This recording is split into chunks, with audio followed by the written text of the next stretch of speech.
Greg Amsinger of MLB Network. We just had the draft lottery, and the Rays get the second pick. I thought that was pretty wild. And then White Sox get the first pick. I felt like they deserved it, honestly. Listen, they had the best odds coming in for the number one overall selection, over 28%.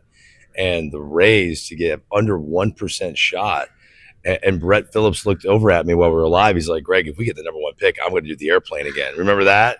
From the World Series, the walk-off. We were ready for it. It added some serious suspense to the event. But I think the draft lottery has really enhanced the build-up for the MLB draft. And I love the fact that teams just can't lose. Like the word tanking, in my opinion, should be eliminated because if you lead the worst record in baseball, it shouldn't automatically get you this. So I love the MLB draft lottery. Yeah, especially with all the small market teams like not competing at a high level. I think this incentivizes them to like put their better foot forward as we go into like this complicated situation next year. But let's get off that. So we got some news today finally after 2 days of not really anything. So let's go with Diaz to the Dodgers first. Were you surprised by the Mets kind of just letting him go there? Do you think they should have fought harder to keep him? Like, what was your initial thoughts there? I think it's the biggest surprise. I thought for sure Edwin Diaz was coming back. David Stearns has a relationship with Devin Williams, and when he had Devin Williams, he was a setup guy. Yeah. And Devin Williams was upset when he traded Josh Hader. No setup guy is usually upset by that because that means they're going to become the closer. So Devin Williams is a unique hybrid reliever who's excellent, but is okay in whatever role you give him. He doesn't have to be a closer. So to me, I thought for sure this meant Edwin Diaz was going to come back and you'd have the nastiest back end of a bullpen in baseball. For the money to be so similar, like the Mets offer was not that far off. No, I know some of it was deferred. To me, I was talking to Mark DeRosa live TV on MLB Tonight. I think this is a guy that wanted to leave after six seasons with the New York Mets. If you really loved it there and you loved the trumpets and the entrance song and you loved your teammates, I don't know if $3 million is the reason why you're going to go. So I think he wanted a different start, and he went to the best team in the world, the Dodgers. Well, is he chasing a ring? Because that's what people are doing going that way now. Maybe he sees a better opportunity there because the Dodgers are stacking the deck and they continue to do it. And the Mets are dealing with some internal stuff like we discussed. So maybe he doesn't like what's going on over there. I don't know. But I know he was like close with Cohen too, and their families are close. So it's definitely interesting. I will say this. Doesn't it look like a riot to be a Dodger? Is there a better time than wearing a Dodger uniform? It looks so fun. All the guys look like they're the nicest people you've ever met, starting with their manager, Dave Roberts. They love their players. So you just see it. It's a hard thing to compete with the Dodgers right now. Last year we were talking about competing with the Mets, but it looks like they met their match, losing their closer to the Dodgers. Yeah, and let's go to the positional side. So Kyle Schwarber comes off the board. We get big activity there. I don't think we're too shocked Philadelphia got him back. Kind of thought it would be quicker. How about you? Yeah, you know what? I was actually surprised that he was the first domino to fall. But it just shows you the character of the guy. If he was trying to get the $200 million a sixth year or a seventh year, think about it. He's 33 years old, but that's one of the easiest swings in baseball. Absolutely. It's all hands. It's not violent. It's going to age well. His improvement against left-handed pitching is dramatic. Matter of fact, it could be historic to have a batting average barely over 200 your entire career, and then the last 2 years you jump into 270, and in 1 year you had 23 home runs against a left-handed pitching, which was a record. And only two teams in baseball last year had more lefty on left homers than Kyle Schwarber. So I thought he had so much helium in his free agency. It's a testament that he wanted to go back to Philadelphia. He loved it there. The fans love him. I thought the Cubs would be in play. The Red Sox would be in play. It ended up being the Reds really wanted him. The Pirates really wanted him. But he ends up going back to the Philadelphia Phillies, which I think keeps their window of a world championship open longer. Yeah. So let's go through some other things. Like, do you think that opens the door for other positional players to go? Like, do they need to see something happen? There hasn't been anything else yet. But who do you think could be the next name to drop? You know, JT Realmuto is surprising to me that we had his manager, Rob Thompson, on, and I don't think he gushed about a player more than JT Realmuto. And talk about how important he is. There's no other catcher that embodies the position like him. And he's not looking for a long-term deal. He's come out and said 2 or 3 years, he'd be happy with a 2-year deal. If you're a team in win-now mode and you want a true leader behind the plate, I just can't imagine JT Realmuto, who doesn't want a long-term deal, not being the next guy that's gobbled up. I think that is a very important thing. Don't think Kyle Tucker's happening next because Kyle Schwarber signed, or Pete Alonso is going to happen next because the Mets lost Edwin Diaz. Those guys want long-term deals. It's the shorter term. That's why Kyle Schwarber, at the age of 33, entering the age 33 season, was the first to go, because it's a 5-year commitment. Those long-term guys, it's going to take a while.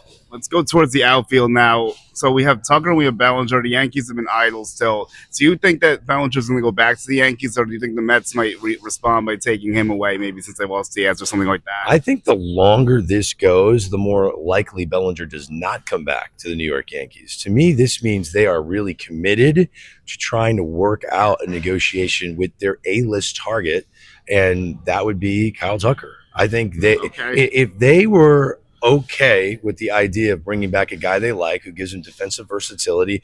Trent Grisham's back for at least one more year after he leaves. Bellinger can slide there into center field. I think that deal would have been done by now. But because I think the Yankees, among others, are working on Kyle Tucker, they want to see if they're in his orbit. Bellinger's just kind of hanging. And I think it's going to be Tucker that goes first, and then Bellinger will be the plan B. Yeah, because he sets the market, Tucker, so that does make sense if you think about it, like from top to bottom. Right. And I personally think Tucker's a much better fit going forward. You look offensively, like Judge needs a Robin. I don't think Bellinger's quite the Robin material with the bat, personally. So, like, they lost Soto. They wanted to trade for Tucker last year, so I don't believe that there's, like, no interest. I just find that hard to believe also, honestly. I think Kyle Tucker has the demeanor of a Yankee. I mean, just the way he goes about his business. He's a very simple guy, a terrific talent. So many similarities. I remember Mark Teixeira being a free agent, and he was just this good guy that just showed up to work every day and tried hard. And there's just so many similarities I see in Kyle Tucker to a Mark Teixeira, who ended up being a New York Yankee. So I did a Greg's List not long ago where I had the most likely destinations for Kyle Tucker. I saw this, and I had the Yankees.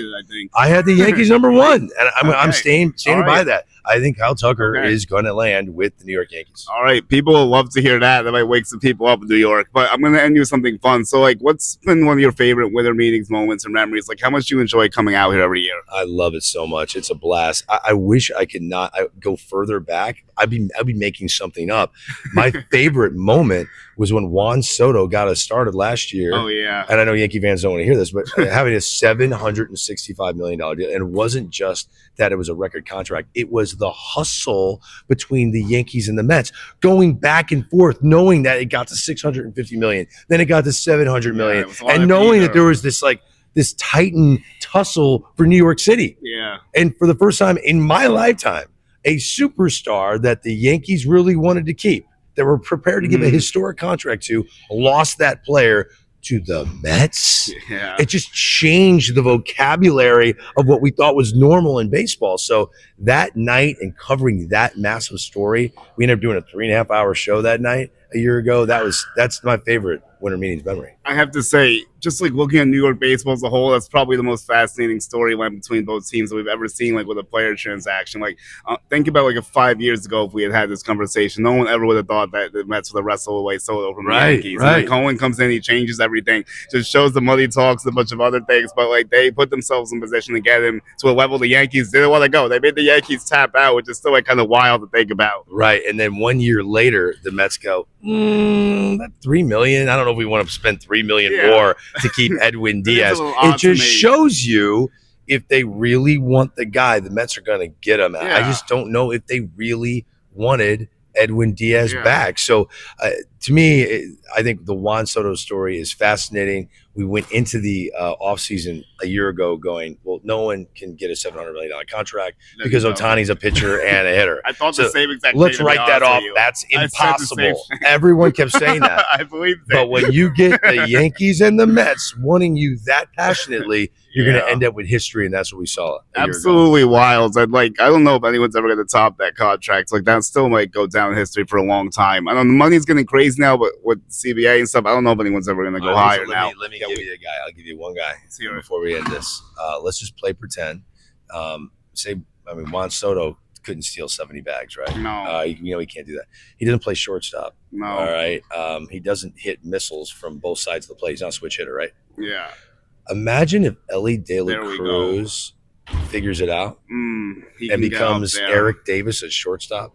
Hits 35 home runs, steals 80 bags, improves his on base percentage, gets even thicker and stronger. It's a guy that speaks multiple languages. He's fluent in Japanese now. Like, Okay, he that's looks fun like fact. a That's super, interesting. like, He's brandable. he's a supermodel that walks around in baseball clothes. Like, he's the face of a franchise that you want. If Elly De La Cruz, if the finances of baseball stay the same, and we just described Juan Soto. If Elly De La Cruz improves defensively and stays at shortstop, if the finances are the same, we could be talking about baseball's first $1 billion free agent. Okay, that would be something. Greg, thank you so much. This is awesome. All right, see you, man.